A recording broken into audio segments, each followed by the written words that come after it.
follow-up to the last lesson that I gave you. If you feel like you're ever getting actually outside the plane, you're turning early and you're getting outside that plane line, then you can also put the shaft, the hip plane shaft, outside your target line right above your hands. When you go ahead and you get set up, you're going to feel like this shaft is very close to you, and you're going to feel like you really have to get your arms and hands coming back down from the inside underneath this shaft so that you can return it more on plane. You can do the planing drills and you can do your training swing as well, paying attention to make sure that the shaft is tracing the plane as you do your training drill, and that you're returning back into the hip plane slot before you get to restore, and then you move into impact in such a way that you keep planing and then follow through down that line. Go ahead and finish it off, but again, the idea is you're trying to keep that feel of planing. If you feel like you're too much inside the plane, then you use the shaft on the inside. If you're too much outside, then you put the shaft on the outside. So I'll play a couple of shots so you can see what that looks like.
Chad, now sometimes some people like to do that with the shaft more right over your hands. Some people like the shaft further back, so it's more in the takeaway and the downswing that you have to stay inside. It's really a preference. You can do it either way that you want. So this is what it looks like when the shaft's further back, so that during the takeaway you still trace the line, but coming down you feel like you have to stay inside instead of getting outside that line. Again, we want to make sure that this is fairly parallel to our shaft plane at address.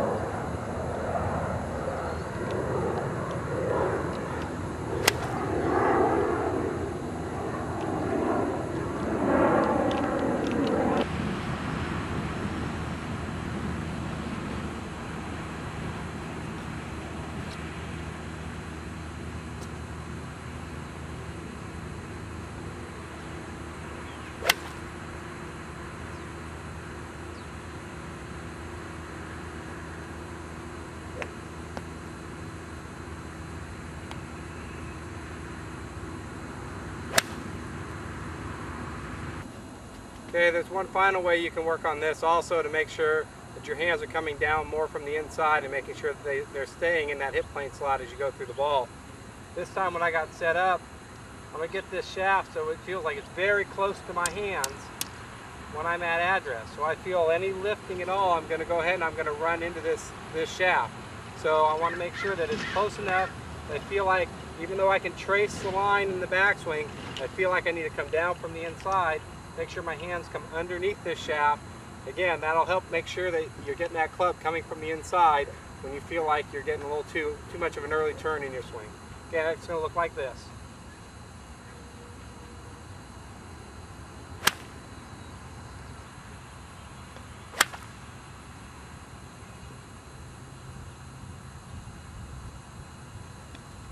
Okay, so try those different shaft positions so that you can get the feel of how you're coming, underneath those shafts, so that you can be coming from the inside and playing that shaft correctly. Again, the earlier video showed more swinging over the top of the shaft, so we put that shaft underneath your plane line. So you can work it back and forth. You can also use two shafts at the same time.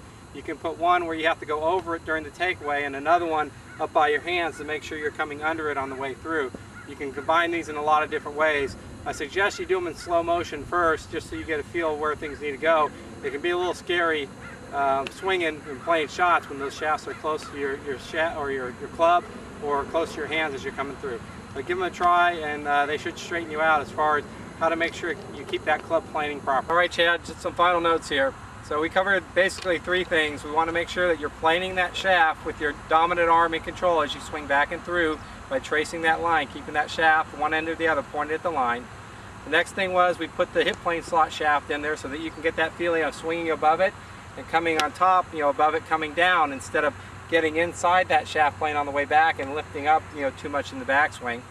Then today we reviewed that you could use actually your own stick to put it on top of the hip plane slot so you can get the feel as you move through the ball, as you're coming down and moving through the ball to make sure that you're approaching that impact zone from the inside.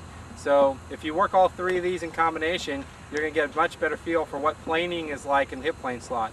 Lastly, if you're using that counter swivel action that we showed you in that one video, then that's going to help get the depth in your swing while keeping you front anchor. So once again, that you can approach that swing from the inside without getting an early turn and getting outside too much.